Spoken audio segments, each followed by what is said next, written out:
En esta semana de octubre hemos visto los titulares principales de los medios de comunicación ocupados por noticias que apuntan a las decisiones judiciales.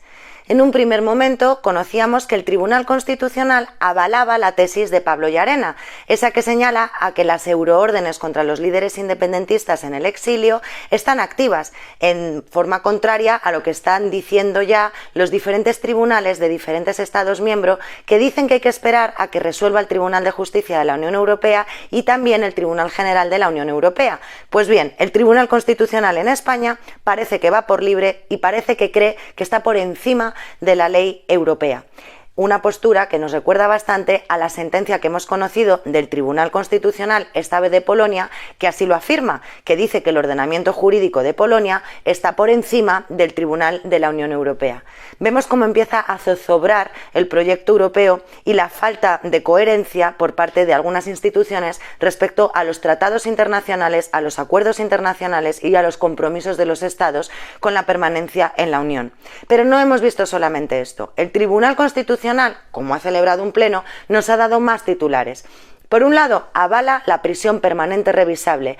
Ha sido un proceso largo, ha tardado unos 6 años en contestar a ese recurso que presentaron muchas de las formaciones políticas del gobierno cuando protestaron ante la medida que había tomado el señor Mariano Rajoy en su gobierno, la de una prisión permanente revisable, que algunos consideran que sería una pena privativa de libertad de carácter perpetuo, una cadena perpetua encubierta. Pues bien, el Tribunal Constitucional también lo ha avalado. Y no solo esto, el Tribunal Constitucional ha dejado también entrever otra serie de cuestiones a lo largo de esta semana que han llamado mucho la atención. En definitiva, el Partido Popular les apela cada vez que algo les molesta. Incluso el propio Pablo Casado ha dicho que va a recurrir ante el Tribunal Constitucional una ley que todavía no tiene ni siquiera borrador, esa sobre la vivienda, sobre las medidas que facilitarán el acceso a la gente joven a poder pagar un alquiler. El Partido Popular ya sabe que en el Tribunal Constitucional tiene un aliado que le va a hacer la tarea política. Seguimos otra vez viendo cómo la judicialización de la política, en lugar de parar, va cada vez a más.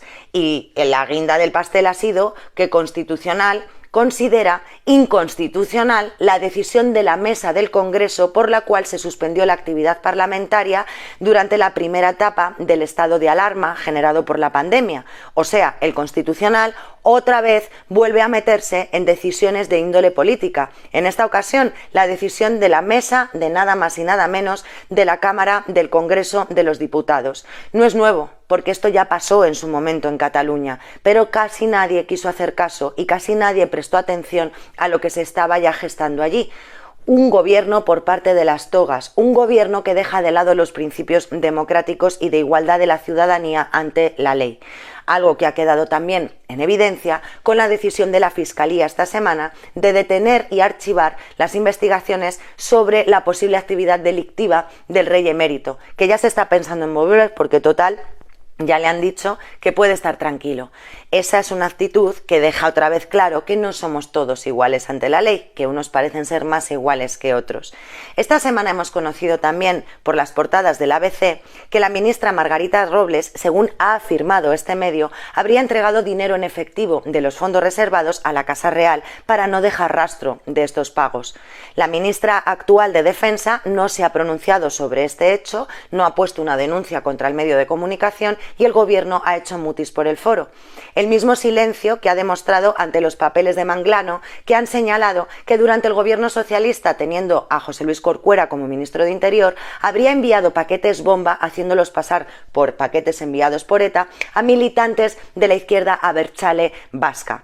En este caso concreto que se señalaba, falleció un cartero.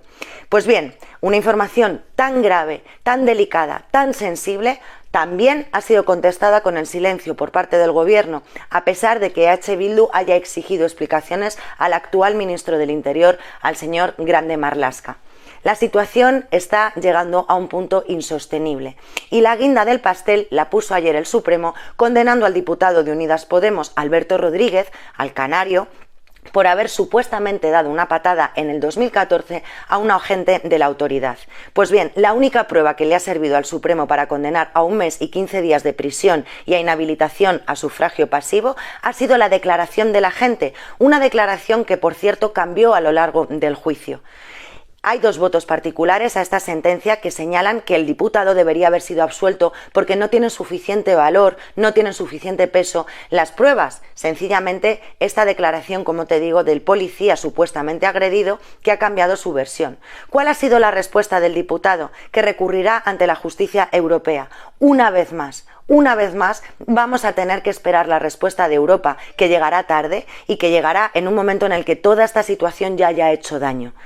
Estamos en una situación, creo, de no retorno. Las instituciones españolas que deben sostener los principios fundamentales de un Estado democrático, de un Estado social y de un Estado de Derecho están absolutamente destrozadas.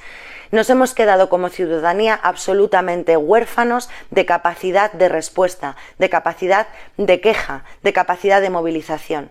Es momento de despertar, es momento de unirnos y es momento de generar una unión de todos los pueblos, de la población de base, para quejarnos y para plantar cara ante estos abusos. No tenemos otra alternativa. Lo de las banderas vendrá después.